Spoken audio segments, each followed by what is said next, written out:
آج کی بابرکت شب نور، شب برات کے نام سے معروف اور مشہور ہے۔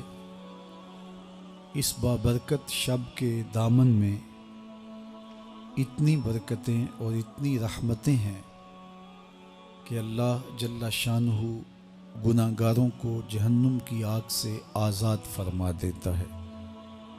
ام المومنین سیدہ طیبہ طاہرہ سیدہ عائشہ صدیقہ رضی اللہ تعالی عنہا فرماتی ہیں، ایک دن میں دیکھا کہ حضور میرے حجرہ میں نہیں ہیں، تو میں حضور کو تلاش کرنے نکلی۔ جنت البقیع میں آسمان کی طرف سر اٹھائے حضور اللہ سے التجائیں کر رہے تھے۔ مجھے دیکھا تو ارشاد فرمایا، عائشہ کیا تم نے یہ سمجھا کہ اللہ کا رسول تم سے زیادتی کرے گا؟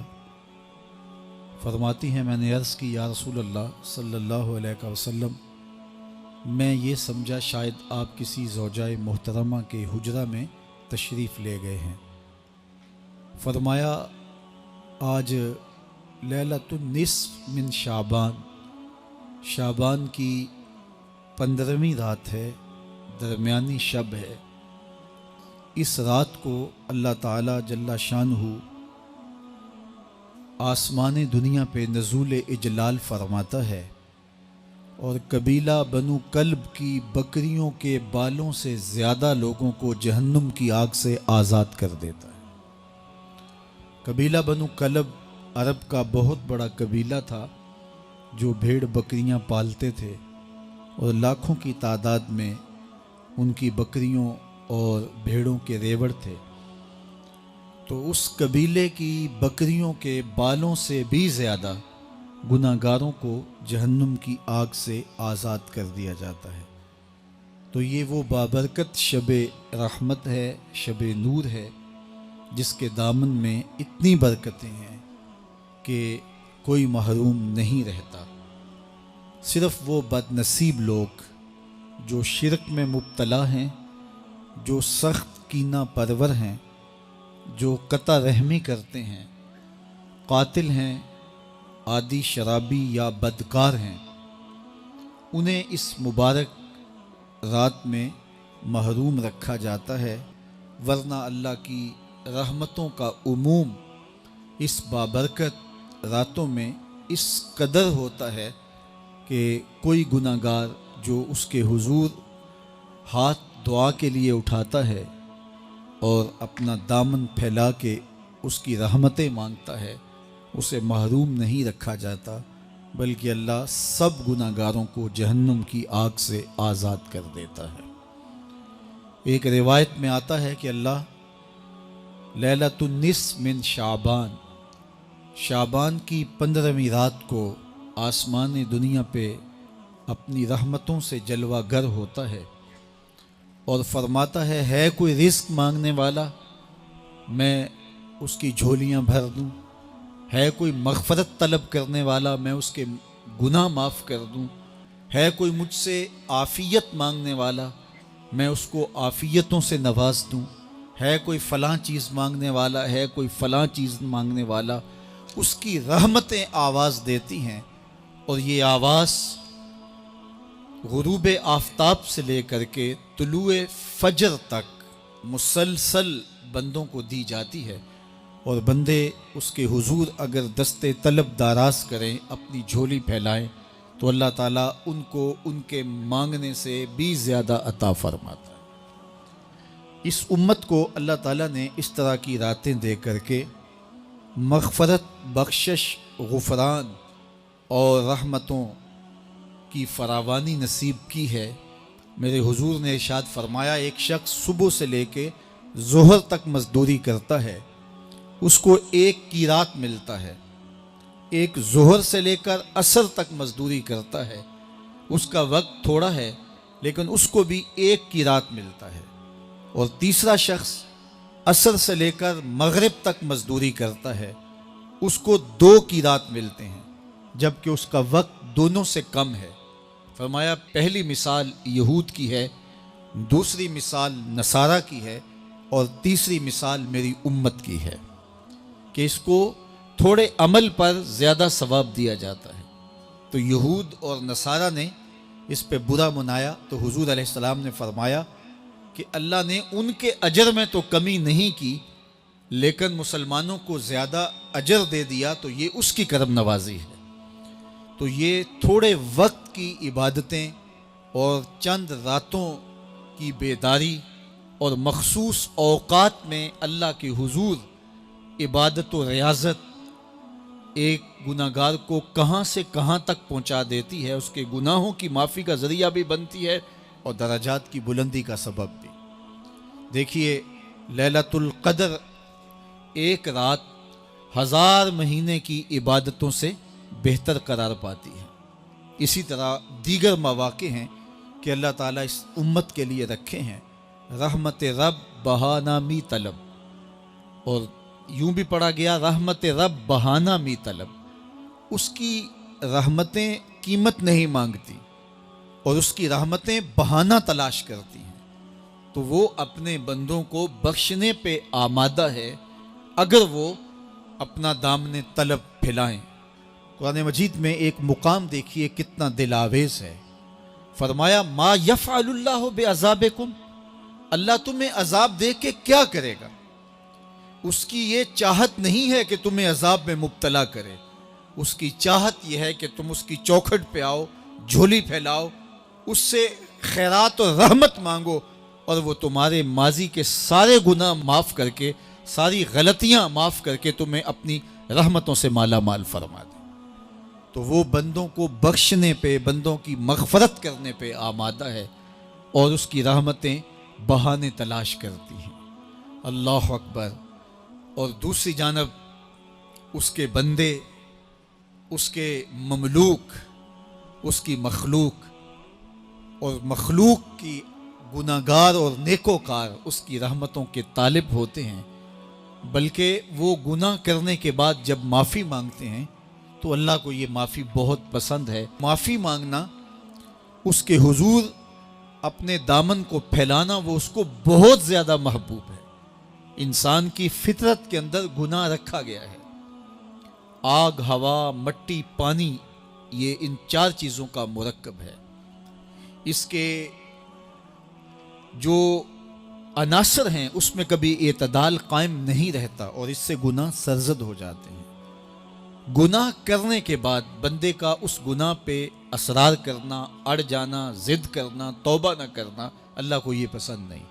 لیکن اگر اس سے گناہ سرزد ہو جائے تو پھر وہ توبہ کر لے تو اللہ کو یہ بہت زیادہ پسند ہے۔ جو اس سے ہو سکے نیکی وہ اللہ کے حضور پیش کرے، لیکن اس کے اندر جو شر رکھی گئی ہے، اس کے اندر جو قوتیں گناہ کی رکھی گئی ہیں، اس سے اگر اس سے گناہ سرزد ہو جائے تو پھر وہ اللہ سے توبہ کرے، اللہ کی طرف رجوع کرے، تو اللہ اس کی توبہ کو نہ صرف قبول کرتا ہے بلکہ اس کے گناہوں کو معاف کرتا ہے اور گناہوں کو بدل کے نیکیوں میں تبدیل کر دیتا ہے۔ جب گناہ نیکیوں میں تبدیل ہو گئے تو جتنا بڑا گناہ گار تھا اتنا بڑا نیکوکار ہو گیا۔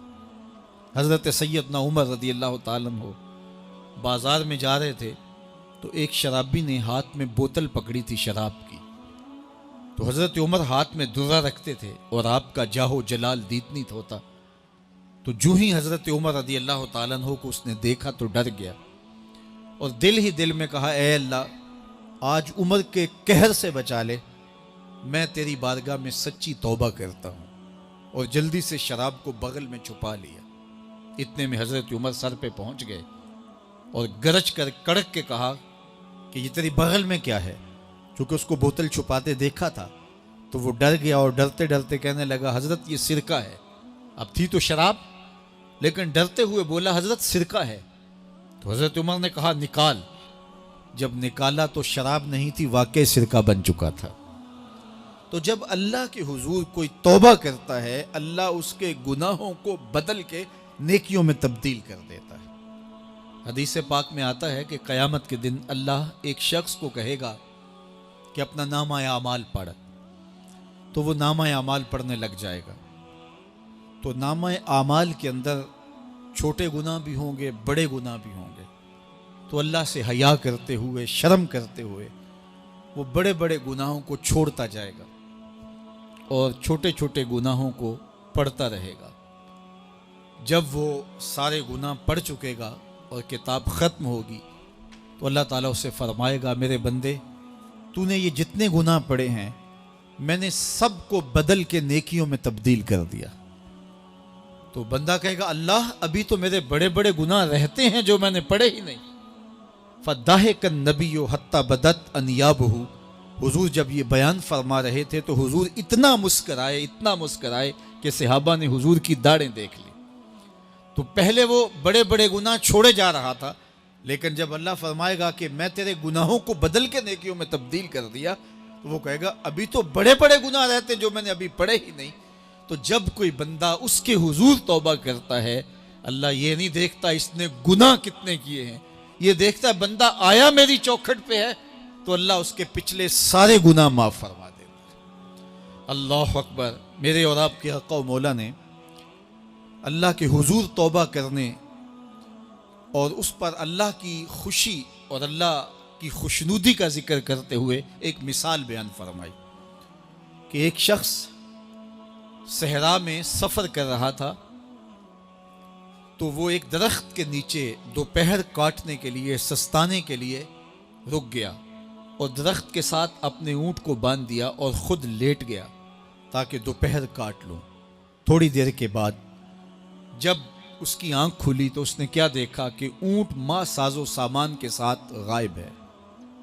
اب صحرا میں اونٹ کا گم ہو جانا گویا زندگی چلے جانے کے مترادف ہے۔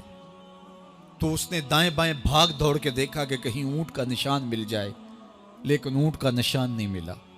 تا حد نظر کوئی انسانی آبادی نہیں۔ وہ بھاگا اور تھک ہار کے دوبارہ اسی درخت کے نیچے بیٹھ گیا اور پیاس سے ہلکان ہوا جا رہا تھا اور درخت کے ساتھ ٹیک لگا کے لیٹ گیا اور موت کا انتظار کرنے لگا۔ جن لوگوں نے صحرا کا سفر کیا ہے ان کو اس بات کا اندازہ ہوگا کہ کئی 100 میل تک انسانی آبادی ہی نہیں، اب نہ کچھ کھانے کے لیے بچا نہ کچھ پینے کے لیے بچا، اونٹ بھی غائب ہو گیا، توشا بھی ساتھ ہی چلا گیا، تو اب ظاہر ہے سیدھی موت ہی نظر آ رہی ہے۔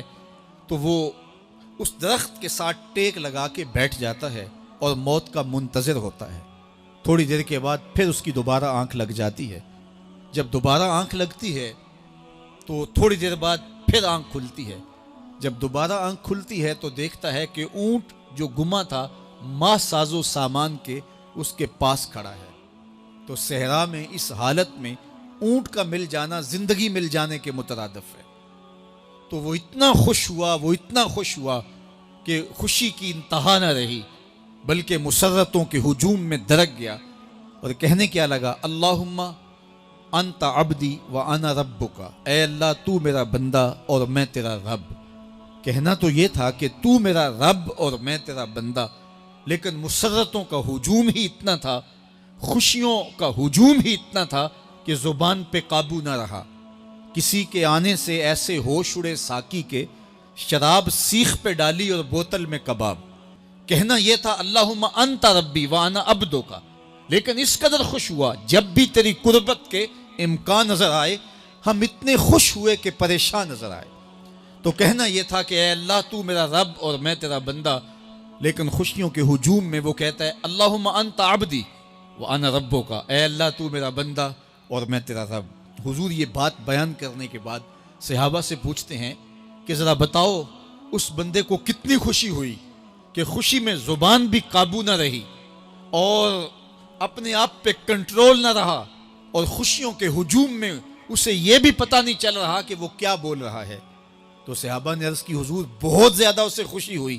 تو میرے حضور نے یہ بات کرنے کے بعد ارشاد فرمایا، جس طرح اس کو گما ہوا اونٹ ملا اور اس کی خوشی کی انتہا نہ رہی، تو فرمایا جب کوئی شخص توبہ کرتا ہے اور اللہ کی حضور پلٹ کے آتا ہے، گناہوں سے معافی مانگ کے اس کی دہلیز پہ آتا ہے، میرے حضور نے فرمایا اللہ اس سے بھی زیادہ خوش ہوتا ہے کہ میرا بندہ میری چوکھٹ پہ آ گیا۔ تو وہ یہ چاہتا نہیں کہ اپنے بندوں کو عذاب دوں، وہ خود آگ میں چھلانگے لگائیں تو اس کی مرضی، اگر گناہ سرزد بھی ہو گیا ہے تو کوئی بات نہیں، معافی مانگ لی جائے.